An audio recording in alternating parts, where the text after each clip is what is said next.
Hello students, welcome back to the channel. मेरा नाम है ऋषभ शर्मा। जैसा कि मैंने प्रॉमिस किया था कि आपकी इंडियन इकोनॉमिक्स डेवलपमेंट में पूरी की पूरी खत्म कराने वाला हूं। लास्ट क्लास में हमने कवर कर लिया था चैप्टर नंबर 2। अब हमें कवर करना है न्यू इकोनॉमिक रिफॉर्म्स 1991। ठीक है, चैप्टर बहुत आसान है लेकिन बहुत इंपॉर्टेंट है। ठीक है, तो लोग क्या करते हैं, एक बार देखते हैं उसके बाद इसको जाते हैं भूल। ऐसा नहीं करेंगे, पूरा रिवीजन एक साथ लेके चलेंगे। New economic reforms 1991। पहले एक चैप्टर का ओवरव्यू ले लेते हैं, वही एक लाइन टाइमलाइन क्रिएट करते हैं, क्या से क्या हुआ और कहां से हम लोगों को इकोनॉमिक रिफॉर्म्स की जरूरत आन पड़ी। फिर से देखते हैं। मैंने कहा 1947 में क्या हुआ, आजादी मिली। 47 पे जो हमने चैप्टर पढ़ा वो था इंडियन इकोनॉमी।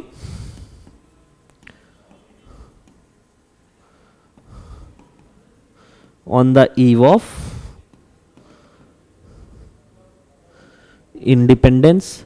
सेकेंड, 1950 में हमने एक बड़ा काम किया। ठीक, 1950 से लेके 1990, ठीक, ये जो फेज था ये इकोनॉमिक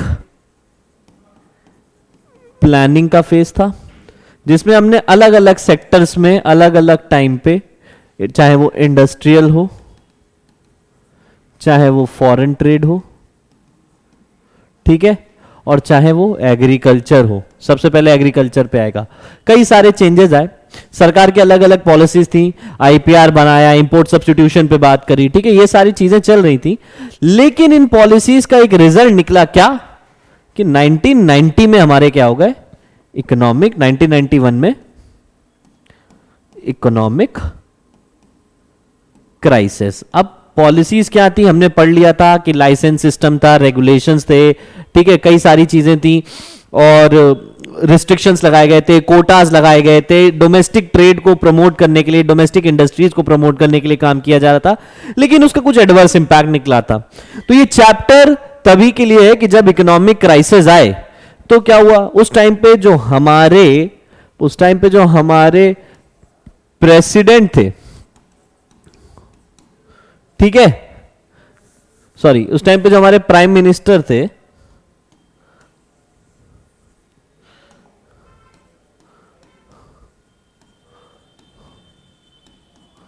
वो थे नरसिम्हा राव।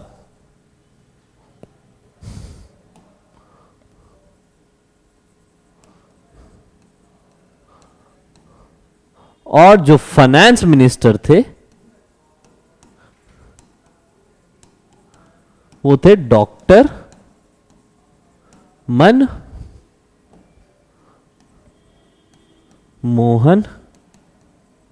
सिंह। ठीक है, तो नरसिम्हा राव जी ने कहा कि भैया मनमोहन सिंह जी, आप हमें एक बात बताइए, हमारा फॉरेन एक्सचेंज रिजर्व खत्म हो चुका है, इकोनॉमिक क्राइसिस आ रहे हैं, आप क्या करेंगे। तो नरसिम्हा राव जी ने मनमोहन सिंह को किसके पास भेजा, वर्ल्ड बैंक के पास। किस लिए भाई, पैसा मांगने के लिए कि हमको और पैसा दे दो, हमारी इकोनॉमी में डॉलर वगैरह खत्म हो गए, फॉरेन एक्सचेंज खत्म हो गया है, कल को हम पेट्रोल कहां से मंगाएंगे, इकोनॉमिक क्राइसिस हो जाएगी, स्टैम्पीड होने लगेगी, भगदड़ मच जाएगी, लोग एक दूसरे को पीछे पड़ जाएंगे, जैसे इस वक्त पाकिस्तान में हो रखा है। तो वर्ल्ड बैंक की 3 शर्तें थी। वर्ल्ड बैंक ने मना कर दिया कि भैया आपको हम लोन क्यों दें, क्यों पैसा दें इतना सारा, जब आपके यहाँ इतने सारे रेस्ट्रिक्शंस हैं, प्राइवेट सेक्टर आ नहीं सकता है, सब कुछ आपने पब्लिक सेक्टर के हाथ में दे रखा है, इंडस्ट्रियल सेक्टर भी पब्लिक सेक्टर के हाथ में, कई सारी चीजें हैं जो आपने कभी भी उसको फ्रीडम नहीं दिया, हमेशा हर एक चीज को रेगुलेट करके रखा। ठीक है, तो वर्ल्ड बैंक की शर्तें थी कि आपको, पहली शर्त, वर्ल्ड बैंक की शर्त number 1, you have to become liberalized, यानी लिबरलाइजेशन। शर्त नंबर 2, आपको प्राइवेट सेक्टर को मौका देना पड़ेगा, दैट इज प्राइवेटाइजेशन। शर्त number 3, you have to be global player, यानी ग्लोबलाइजेशन। सो याद रखिए, सबसे पहले लिबरलाइजेशन किया, अपने इकोनॉमी के गेट खोल दिए दूसरों के लिए कि आओ भैया हमारे यहां धंधा करो, आके हमारे यहां बिजनेस करो। प्राइवेट सेक्टर को मौका दिया, पहले हर काम कौन कर रहा था, पब्लिक सेक्टर, अब किसका मौका दिया गया, प्राइवेट सेक्टर को। जिसका नतीजा क्या निकला, जिसका नतीजा ये निकला कि हम ग्लोबलाइज्ड बन गए। ठीक है, तो दीज वर द 2 स्ट्रैटेजीज, ठीक है, जिसका आउटकम क्या था, ग्लोबलाइजेशन। ठीक, अब इन सारी चीजों को ढंग से पढ़ेंगे। टॉपिक क्या क्या कवर करने थे इस चैप्टर में, जल्दी जल्दी इंपॉर्टेंट। सबसे पहला टॉपिक जो हमें कवर करना है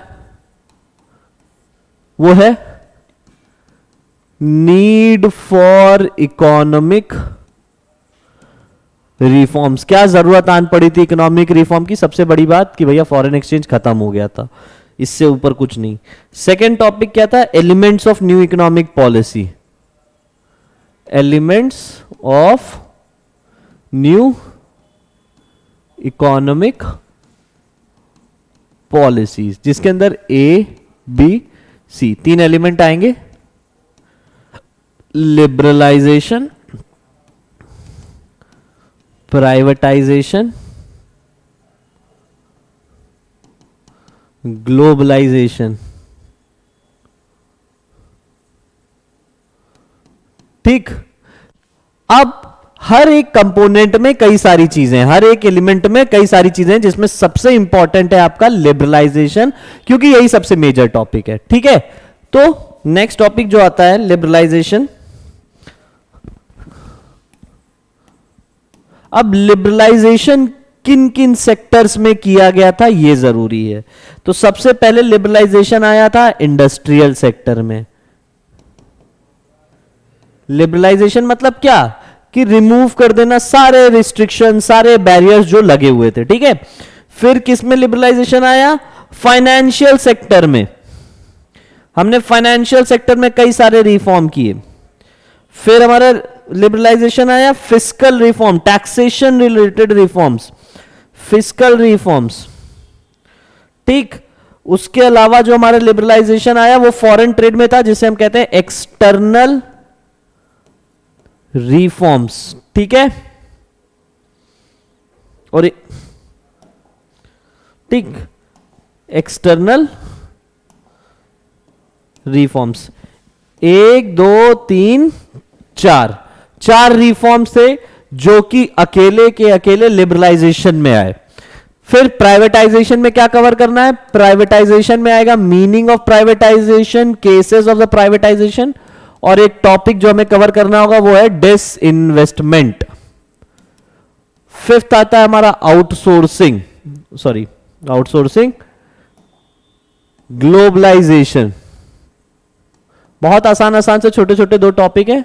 इसके अंदर जो हमारा सब पॉइंट है वो है आउटसोर्सिंग। ठीक है, चलो भाई जल्दी जल्दी खत्म करते हैं।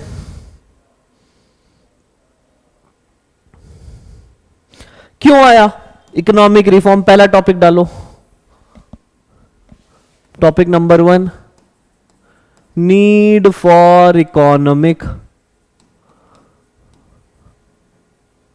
रिफॉर्म्स। क्यों आया इकोनॉमिक रिफॉर्म?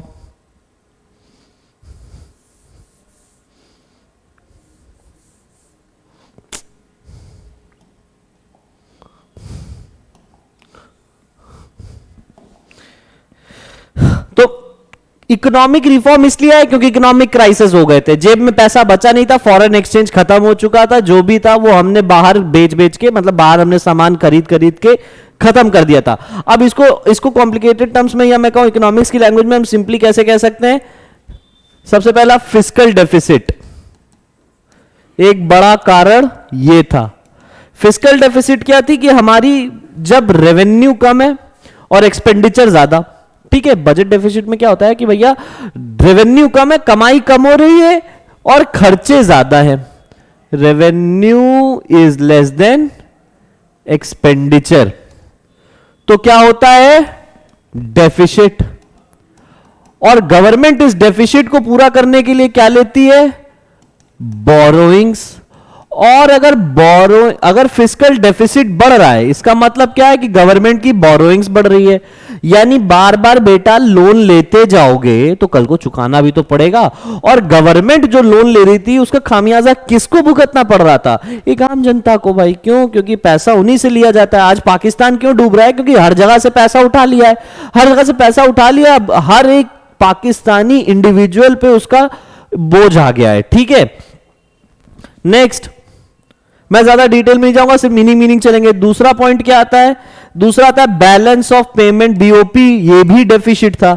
बीओपी डेफिसिट का मतलब क्या हो गया कि भाई अब आपकी एक होती रिसिप्ट्स, बीओपी के balance of payment, systematic record of all economic transaction between resident of one country to the resident of other country और रेस्ट ऑफ द वर्ल्ड। ठीक है, अब जब कोई भी इकोनॉमिक ट्रांजैक्शन कर रहे हो तो उसमें दो चीजें होती हैं, कुछ बेचा होगा कुछ कमाया होगा। तो एक होता है रिसिप्ट और एक होता है payment. When receipt is less than payments तो क्या होता है, बीओपी डेफिसिट। अब उसमें भी सीएडी मतलब करंट अकाउंट डेफिसिट आता है, करंट अकाउंट डेफिसिट।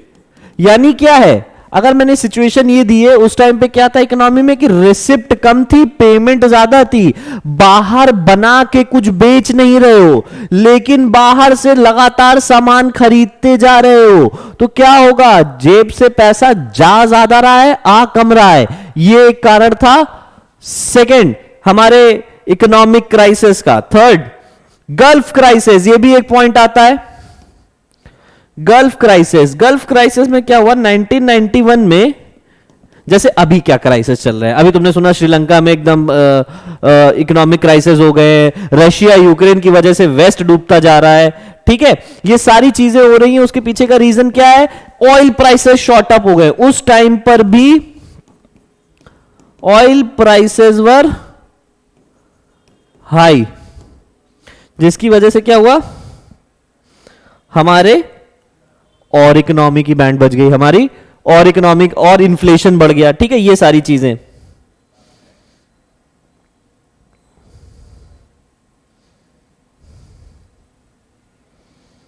ठीक, आगे बढ़ते हैं। Next fourth point, fall in foreign exchange reserve, है ना। अरे यही सारी चीजें थी कि तुम्हारा रेवेन्यू कम है, खर्चे ज्यादा, तुम्हारे रिसिप्ट कम है, पेमेंट ज्यादा, ऊपर से ऑयल के प्राइसेस बढ़ गए हैं, तो ऑयल तो अपने इंडिया में होता नहीं, बाहर से ही मंगाना पड़ेगा। इन सारी चीजों के कारण क्या था, हमारा जो फॉरेन एक्सचेंज रिजर्व है वो बहुत ही कम होता चला गया। अब सर फॉरेन एक्सचेंज रिजर्व कम हो गया तो दिक्कत क्या है, बहुत ज्यादा बड़ी दिक्कत है। आज की डेट में सपोज करो तुम्हारे इंडिया के पास डॉलर ना बचे या फॉरेन एक्सचेंज ना बचे, तो बेटा वो ऑयल किससे खरीदेगा। और इमेजिन करो कि वो ऑयल नहीं खरीद पा रहा है या हिंदुस्तान में ऑयल नहीं आ रहा है, तो क्या इंडस्ट्रीज पे उसका इंपैक्ट आएगा, बिल्कुल आएगा। ऑयल एक ऐसी चीज है जहां फिर वो चाहे गवर्नमेंट हो, चाहे हाउस होल्ड हो, चाहे इंडस्ट्रीज हो, हर किसी को चाहिए। और हम ऑयल के लिए क्या चाहिए होता है, हमें फॉरेन एक्सचेंज। अब फॉरेन एक्सचेंज नहीं तो तुम ना ऑयल लाओगे, यानी तुम्हारी इकोनॉमी पूरी तरीके से कोलैप्स हो जाएगी। ये है fall in foreign exchange reserve का एक पॉइंट। ठीक, हमारा फॉरेन एक्सचेंज रिजर्व कितना रह गया था, हार्डली 15 डेज, 15 दिन का फॉरेन एक्सचेंज रिजर्व बचा था। फिर इसके कारण क्या हुआ भाई, जब सारे रीजन ऐसे रिपीट ऐसा है कि सिंपल से हैं, अगर एक दो पॉइंट समझ में आ गए तो आगे के रीजन अपने आप समझ में आ जाएंगे। अब गल्फ क्राइसिस से तो ऑयल पेमेंट बढ़ गई, ऑयल पेमेंट बढ़ने से हमारा फॉरेन एक्सचेंज कम हो गया, फॉरेन एक्सचेंज कम हो गया, ऑयल पेमेंट भी बढ़ रही है, प्लस अब तेल महंगा, तो तेल के इस्तेमाल में जो जो चीजें आती हैं वो सारी चीजें महंगी, ट्रांसपोर्टेशन महंगा, सर्विस महंगा, तो ये क्या हो गया, इन्फ्लेशन। हिंदुस्तान किसकी मार झेलने लग गया, इन्फ्लेशन की। ठीक, ये सारे रीजन थे जिसकी वजह से हमें न्यू इकोनॉमिक रिफॉर्म लाने पड़े, या यही सारे रीजन थे जिसकी वजह से इकोनॉमिक क्राइसिस हुए। दो तरीके से समझा जा सकता है। ठीक है, आओ भाई वापस चलो, कहां कहां कवर कर लिया हमने। ठीक, ये हो गया नीड फॉर इकोनॉमिक रिफॉर्म। अब एलपीजी पे आएंगे। अब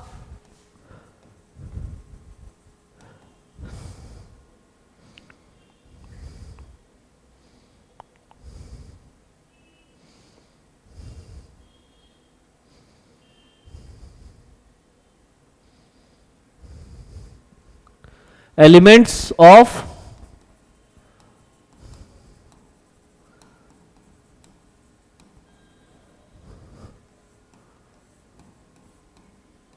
न्यू इकोनॉमिक पॉलिसी।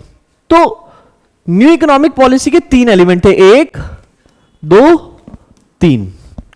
सबसे पहला था लिबरलाइजेशन।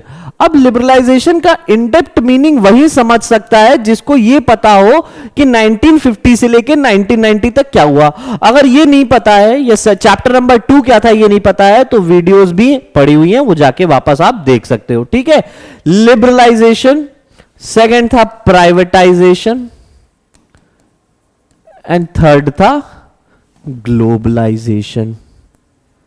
ठीक है, नाउ लिबरलाइजेशन का देसी मीनिंग क्या है? सिंपल सीधी बात क्या है? लिबरल हो जाना, थोड़े खुले दिमाग के हो जाना। समझते हैं कि यार हर एक चीज की एक्सेप्टेंस होना, लिबरल है, थोड़े से ज्यादा एक्सट्रोवर्ट, इस तरीके से आप भी सुना होगा जनरली। लेकिन लिबरलाइजेशन का मीनिंग अगर इकोनॉमिक टर्म्स में देखना चाहो तो क्या होता है? गवर्नमेंट ने, आपको पता होगा कि इंडस्ट्रीज हो, एग्रीकल्चर हो, हर एक चीज पे कई सारे क्या बोलते हैं रेगुलेशंस लगा रखे थे अपने पॉलिसीज के थ्रू, अपने एक्ट्स के थ्रू। गवर्नमेंट का ये मानना था उस टाइम पे कि यार अगर हमने इकोनॉमिक पावर प्राइवेट सेक्टर को दे दी तो सारा कंसंट्रेशन किसकी तरफ हो जाएगा? इकोनॉमिक प्राइवेट सेक्टर पे।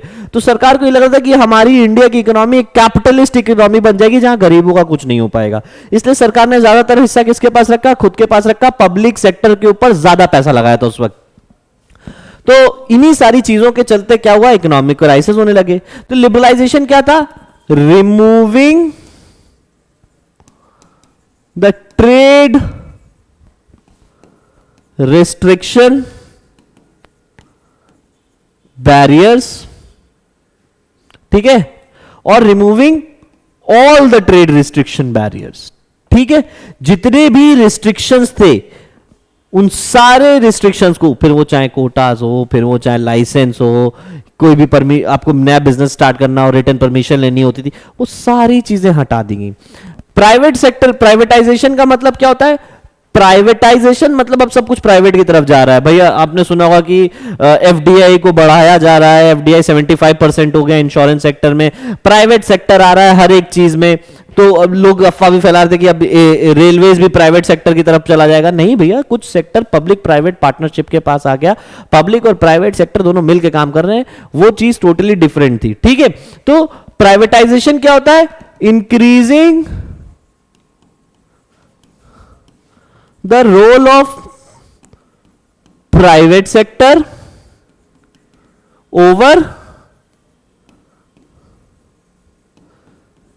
public sector, increasing the role of private sector over public sector। अब पहले क्या था? डोमिनेंस था किसका? पब्लिक सेक्टर का। वो धीरे धीरे धीरे धीरे कट के किसके पास चला गया? प्राइवेट सेक्टर के पास। और ग्लोबलाइजेशन, देखो ग्लोबलाइजेशन जब भी समझ में आए कि भैया क्या है ग्लोबलाइजेशन, को कैसे डिफाइन करें, ऐसे समझ लो कि ग्लोबलाइज्ड हो जाना। अब अगर मैं हिंदुस्तान का आदमी सिर्फ हिंदुस्तान में ही रह के चला गया और हिंदुस्तान में ही मैंने बाहर की दुनिया से कोई लेन देन नहीं हो रहा है, तो मैं सिर्फ डोमेस्टिकल आदमी हूं भैया, घर पे रहता हूं, घर पे ही खाता हूं, घर पे ही नहाता हूं और घर पे ही खुश रहता हूं। लेकिन अगर मैंने कहा ग्लोबलाइजेशन की बात कर रहे हैं, तो मैंने कहा भाई मेरे हाथ पांव हर जगह है। अब टाटा का एग्जाम्पल लो। टाटा क्या है? टाटा है हिंदुस्तानी, लेकिन जर्मनी में भी दुकान है। हाँ है, ठीक है, टाटा है हिंदुस्तानी, लेकिन लैंड रोवर, फोर्ड, इन सब में उसकी ओनरशिप है कहीं ना कहीं। फोर्ड की भी उसने अभी रिसेंटली एक फैक्ट्री खरीदी है, ठीक है, नासिक में, जहां पर वो अपना क्या बोलते हैं प्लांट लगा रहा है इलेक्ट्रिसिटी व्हीकल का। तो ये कैसे पॉसिबल हो पाया? ये पॉसिबल हो पाया ग्लोबलाइजेशन की वजह से। तो ग्लोबलाइजेशन मीनिंग क्या होता है? क्रिएटिंग अ वर्ल्ड विदाउट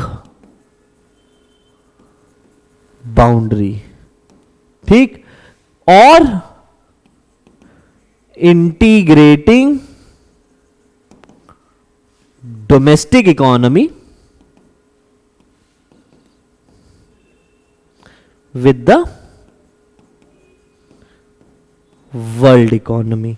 कि भैया डोमेस्टिक इकोनॉमी को हम वर्ल्ड इकोनॉमी के साथ पैरेलली इंटीग्रेट या कंबाइन कर रहे हैं। अब टाटा आज की डेट में हिंदुस्तान में भी है, यूएसए में भी है, ठीक है। रोलेक्स इंडियन ब्रांड नहीं है लेकिन यहां पर भी खरीद सकते हो। ऑडी इंडियन नहीं है लेकिन यहां पर भी है। तो ये सारी चीजें कैसे पॉसिबल हुई? ये पॉसिबल हुई ग्लोबलाइजेशन की वजह से। अगर उस वक्त मनमोहन सिंह ने हमको ये तीन चीजें ना दी गई होती तो जो आज ऐशो आराम की जिंदगी जी रहे हैं हम लोग, जो इंडिया को एकदम ट्रांसफॉर्मेशन होके रखा है, वो पॉसिबल ही नहीं था।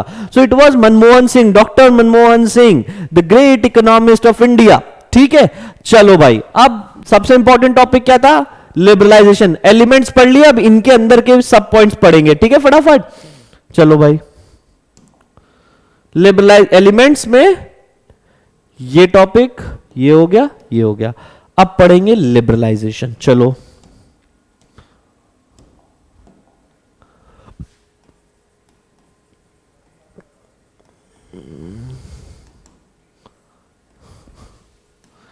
एक,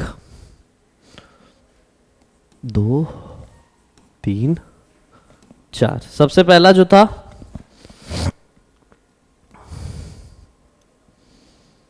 industrial sector.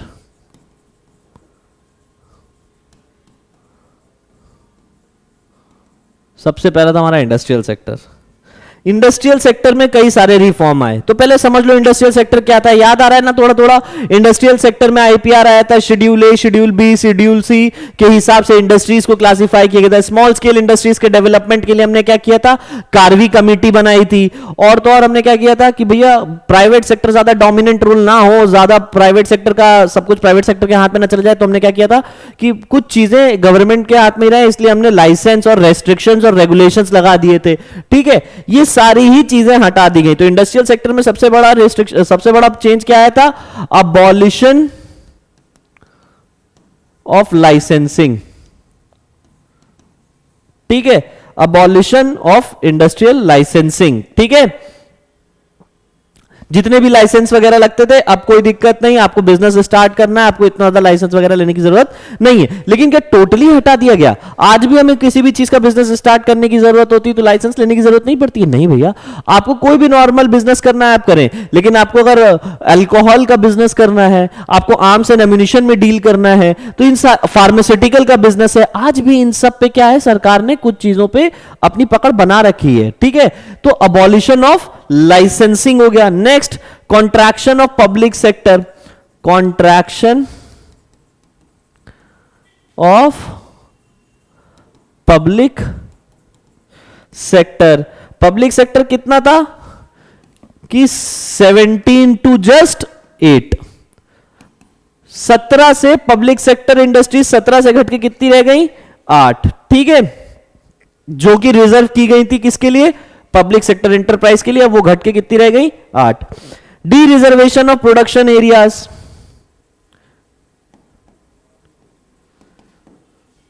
Of production areas, इसका क्या मतलब होता है? D reservation of production areas. Small scale industries के लिए कुछ गुड्स हमेशा रिजर्व किए गए थे कि इन सारे गुड्स में कोई और लार्ज स्केल इंडस्ट्रियलिस्ट, कोई लार्ज कंपनी नहीं डील कर सकती।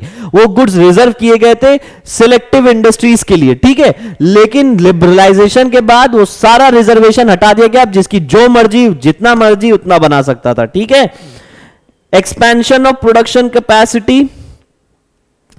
नेक्स्ट पॉइंट, इन सारी चीजों से क्या हुआ? हमारी प्रोडक्शन कैपेसिटी बढ़ गई। और फिफ्थ पॉइंट आता है freedom to import capital goods.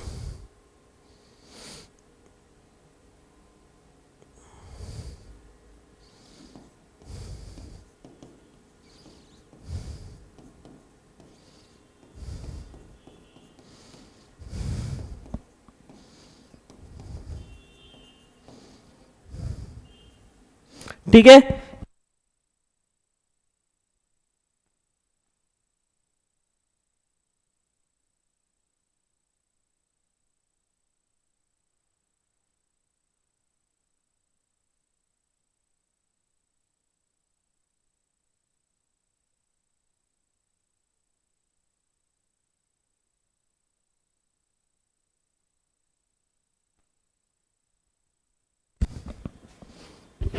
ठीक है, यहां तक हो गया।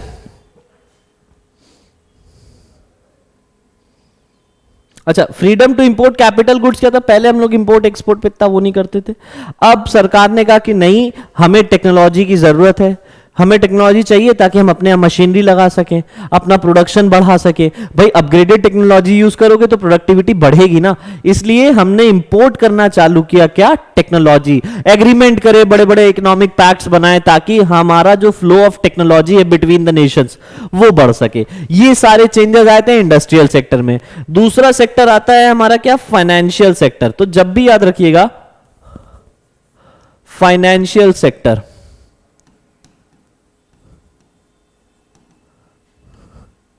ठीक, फाइनेंशियल सेक्टर की जब भी बात आएगी तो ये दो चीजें आती हैं, एक banking plus non banking,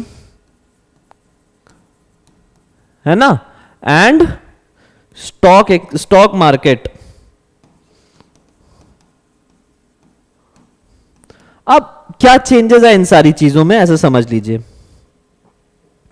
changes ऐसे आए कि पहले क्या था? प्रायर टू एलपीजी आरबीआई क्या था? एक कंट्रोलर था। सारी चीजों पे किसका कंट्रोल था? आरबीआई का। आफ्टर एलपीजी आरबीआई क्या बन गया? एक फैसिलिटेटर बन गया। तो आरबीआई का रोल चेंज हो गया फ्रॉम कंट्रोलर टू फैसिलिटेटर। हर एक सेक्टर में पहले आरबीआई ही था, अब ये किस पे छोड़ दिया गया? Free flow of market forces. किस चीजों पे? Free flow of market forces, ठीक है। तो पहले गवर्नमेंट था तो सारी चीजें गवर्नमेंट कंट्रोल कर रही थी, अब मार्केट फोर्सेस हो गई, यानी दो चीजें ही थी, एक डिमांड जो बायर करते थे और दूसरा सप्लाई जो सेलर्स करते थे। इन दोनों के इंटरैक्शन से ही स्टॉक मार्केट में प्राइसेस डिटरमाइन होते हैं। पहले ऐसा नहीं था, आज ऐसा है। तो ये दो मेजर चेंजेस थे। पहला इंडस्ट्रियल सेक्टर, ये चेंजेस आए। फाइनेंशियल सेक्टर की जब भी बात करोगे दो चीजें आएंगी, एक बैंकिंग नॉन बैंकिंग, दूसरा स्टॉक एक्सचेंज या स्टॉक मार्केट्स, ठीक है। प्रायर टू एलपीजी बैंकिंग या नॉन बैंकिंग की बात करें तो आरबीआई ही था जो था, आरबीआई के ही डिसीजन चलते थे, RBI act as a controller. After LPG RBI क्या बन गया? एक फैसिलिटेटर, ठीक है। फिर स्टॉक एक्सचेंज की बात करें तो पहले क्या था? आरबीआई कंट्रोल करता था फ्लो ऑफ स्टॉक्स, अब क्या है? अब यहां पर भी मार्केट फोर्सेस हैं, ठीक है। डिमांड एंड सप्लाई देखती हैं कि क्या स्टॉक के प्राइसेस रहेंगे। नेक्स्ट, तो दो हो गए, तीसरा भी पढ़ना है, तीसरा पढ़ लो फटाफट। फिस्कल रिफॉर्म, दो रिफॉर्म हो गए, तीसरा था हमारा कौन सा?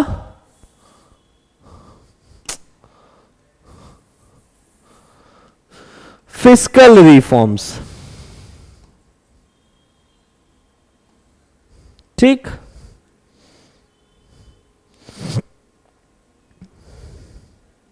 अच्छा, फिस्कल रिफॉर्म मतलब reforms related to government revenue and expenditure. अब गवर्नमेंट की कमाई क्या होती है? टैक्स। और खर्चे कहां होते हैं? डेवलपमेंट में। भाई सड़कें बना दी, है ना, स्कूल बना दिए, हॉस्पिटल बना दिए, ये बैंक्स के लिए काम करे, तो ये सब होते हैं खर्चे। तो रेवेन्यू एंड एक्सपेंडिचर रिफॉर्म्स की बात करें या फिस्कल रिफॉर्म की बात करें तो क्या चेंजेस आए? भाई देखो, पहले ऐसा था कि टैक्स स्ट्रक्चर जो था prior to LPG, tax changes बताने सीधा सीधा करते। Prior to LPG complex tax structure, ठीक। आफ्टर एलपीजी सिंप्लीफाइड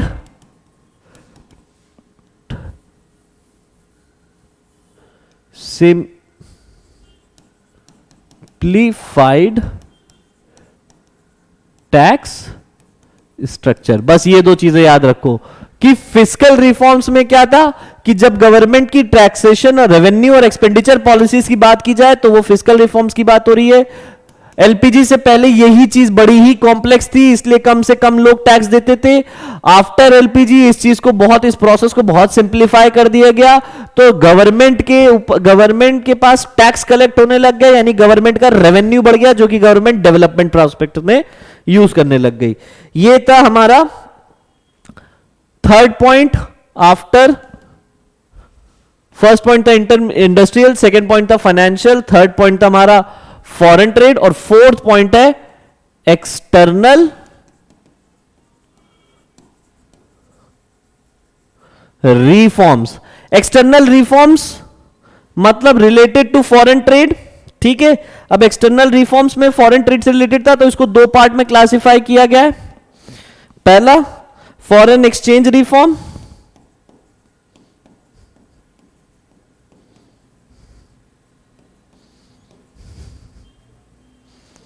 और दूसरा फॉरेन ट्रेड पॉलिसी। दोनों में ही चेंजेस आए, ठीक। तो फॉरेन एक्सचेंज में क्या हुआ था, एक चीज याद रख लीजिए, डीवैल्यूएशन ऑफ रुपी, ये एक चीज की गई थी। मनमोहन सिंह ने देखा कि यार जो फॉरेन एक्सचेंज में, जैसे हमने कहा इंडिया में पहले डॉलर की, अभी देखो डॉलर की कीमत क्या 80 है, $1 इज इक्वल्स टू 80 रुपीज। तो गवर्नमेंट ने देखा कि हमारी जो कंट्री की करेंसी है वो बहुत ज्यादा है, हम लोगों को किस तरीके से अट्रैक्ट करें कि आओ भैया हमारी दुकान से सामान खरीदो, हमारे घर पे आके सामान खरीदो, इंडिया से सामान खरीदो।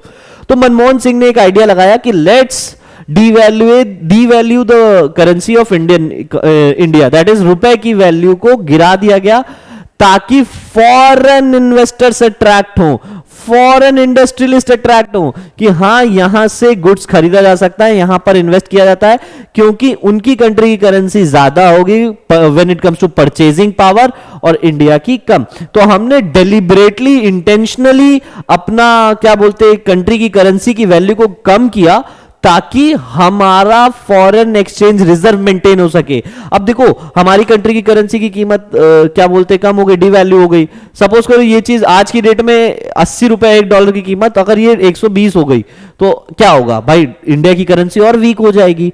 फिर क्या होगा, वैसे तो इसके नेगेटिव इंपैक्ट ज्यादा है, लेकिन उस टाइम पे तो हमारे पास कुछ था ही नहीं ना, हमारे पास कोई फॉरेन एक्सचेंज रिजर्व नहीं था, तो डेलिबरेटली करना पड़ गया, इंटेंशनली करना ही पड़ गया, ठीक है।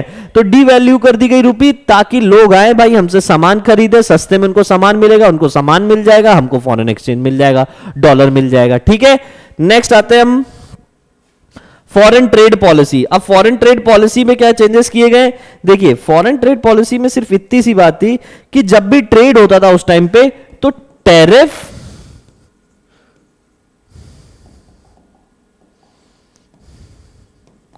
टैरिफ्स एंड कोटास थे, ठीक है, वर रिमूव्ड, और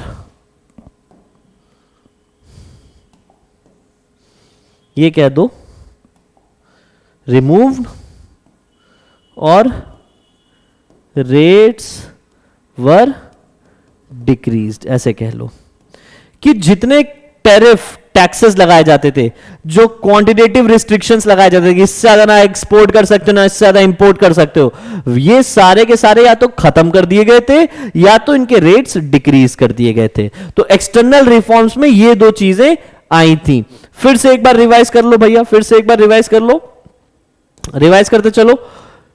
इकोनॉमिक रिफॉर्म्स क्यों आए थे, कवर कर लिया, सारे एलिमेंट्स का मीनिंग कवर कर लिया। लिबरलाइजेशन में किन किन सेक्टर में रिफॉर्म आया था ये भी कवर कर लिया। प्राइवेटाइजेशन, अब प्राइवेटाइजेशन और डिसइन्वेस्टमेंट हमें कवर करना है। इंडस्ट्रियल सेक्टर में सारे लाइसेंस हटा दिए गए। फाइनेंशियल सेक्टर में आरबीआई को क्या कर दिया गया, फ्रॉम कंट्रोलर टू क्या बना दिया गया, फैसिलिटेटर, ठीक है। फिस्कल रिफॉर्म्स में टैक्सेशन रिफॉर्म्स हुए थे। पहले जो इंडियन टैक्स स्ट्रक्चर था वो बहुत ही ज्यादा कॉम्प्लेक्स था, आफ्टर एलपीजी उसको सिंप्लीफाई कर दिया गया। एक्सटर्नल रिफॉर्म यानी हमने फॉरेन ट्रेड पॉलिसी और फॉरेन एक्सचेंज रिफॉर्म किए गए। एक्सचेंज में हमने क्या किया, कंट्री की करेंसी की वैल्यू को डिवैल्यूएट कर दिया, ताकि लोग आके हमसे सामान खरीदे और हमारा फॉरेन एक्सचेंज रिजर्व बढ़े, ताकि बाद में तेल वगैरह खरीद सकते, ठीक है। अब पढ़ेंगे प्राइवेटाइजेशन, फिर ग्लोबलाइजेशन, और चैप्टर खत्म, ठीक है। फिर प्राइवेटाइजेशन का मीनिंग हमने पढ़ लिया। प्राइवेटाइजेशन क्या था? Increasing the role of private sector over public sector. ठीक है, वाया पॉलिसी ऑफ डिसइन्वेस्टमेंट। अब डिसइन्वेस्टमेंट क्या होता है? डिसइन्वेस्टमेंट ऐसे कि सपोज करो ये गवर्नमेंट एंटरप्राइज है, ठीक है, अब इसकी कंपनी ने शेयर्स जो हैं वो किसी प्राइवेट इंडिविजुअल्स को बांट दिए, an number of private individuals को बेच दिए। तो जब भी गवर्नमेंट अपने शेयर सेल करती है प्राइवेट एंटरप्रेन्योर्स को, तो ये क्या होगा? This process is known as disinvestment. लिख लो यहां कहीं, when a government enterprises sells its share to private enterprises or sector, it's known as disinvestment. इसके अंदर एक क्वेश्चन दे रहा हूं, you have to study the case of Maharatans, Mini Ratans and Navratnas, और रिसेंटली किस सेक्टर में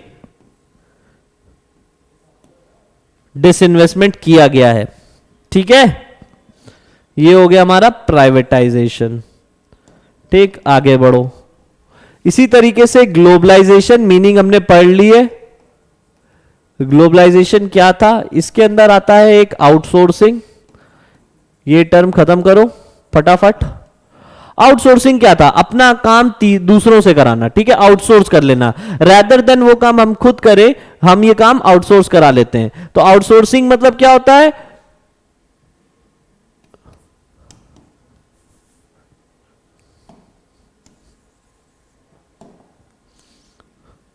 आउटसोर्सिंग की definition कैसे लिखोगे?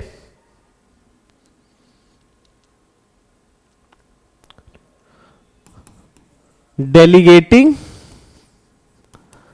the non-core activities of the business to